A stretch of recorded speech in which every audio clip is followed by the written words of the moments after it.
بسم اللہ الرحمن الرحیم۔ معزز خاتم حضرات، السلام علیکم ورحمۃ اللہ وبرکاتہ۔ غلامی انسانیت کے لیے ایک بہت بڑا عذاب اور انسانیت کی توہین ہے۔ یہی وجہ ہے کہ شریعت اسلامیہ نے اس غلامی کے خاتمے کے لیے ایسے اقدامات کیے کہ یہ مرد جو کہ ایک سرطان کی طرح، کینسر کی طرح انسانیت کی ہڈیوں تک اتر چکا تھا، بتدریج ختم ہو گیا۔ آج کی حدیث اسی سلسلے کی کڑی ہے کہ غلامی کے خاتمے کے لیے شریعت نے ایک اور اصول ہمیں بتا دیا۔ مشکات المصابیح کتاب النکاح باب ہے غلاموں کی آزادی وغیرہ کے حوالے سے 3398ویں حدیث کتاب میں اور چھٹی ہے باب میں۔ الفاظ سماعت فرمائیے گا۔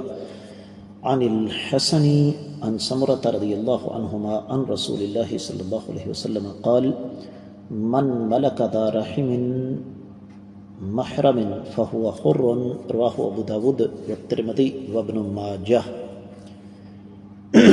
معزز خاتم حضرات، آپ نے سماعت فرمایا کہ یہ حدیث سنن ترمذی، سنن ابن ماجہ اور سنن ابی داؤد میں ہے۔ تفصیلی حوالہ نوٹ فرمائیے گا۔ سنن ابی داؤد کتاب العتق 7واں باب ہے کہ اگر کوئی شخص کسی محرم رشتہ دار کا مالک ہو تو کیا کرے۔ 3949 اور 3949 حدیث سنن ابی داؤد میں، 1365 سنن ترمذی میں، 2524 سنن ابن ماجہ میں ہے۔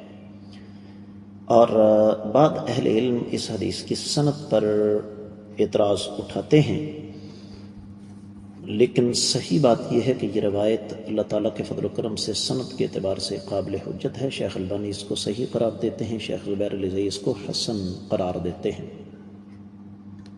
اور ترجمہ اس حدیث کا یوں بنتا ہے کہ سیدنا سمرہ نے آقا علیہ الصلوۃ والسلام سے روایت فرمایا ہے کہ نبی کریم صلی اللہ علیہ وسلم نے فرمایا، جو شخص کسی قرابت دار محرم کا مالک ہو جائے تو وہ محرم اس کی ملکیت میں آتے ہی آزاد ہو جائے گا۔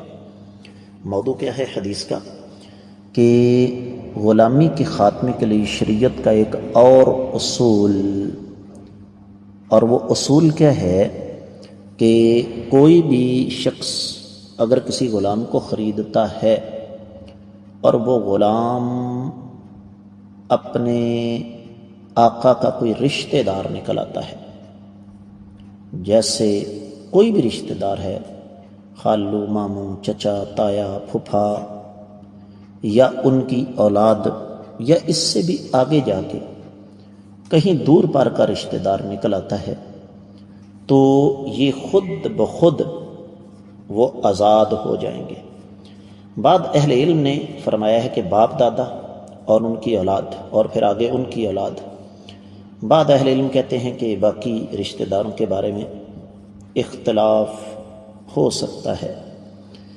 بعض اہل علم نے کہا نہیں، کہ جن کا آپس میں نکاح حرام ہے وہ آزاد ہیں، باقی آزاد نہیں ہیں۔ لیکن بہرحال یہ بات طے شدہ ہے کہ یہ حدیث مبارکہ غلامی کی جڑوں کو کاٹنے کے لیے ایک بہت بڑا ہتھیار ہے۔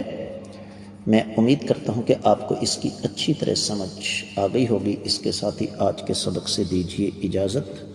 السلام علیکم ورحمۃ اللہ وبرکاتہ۔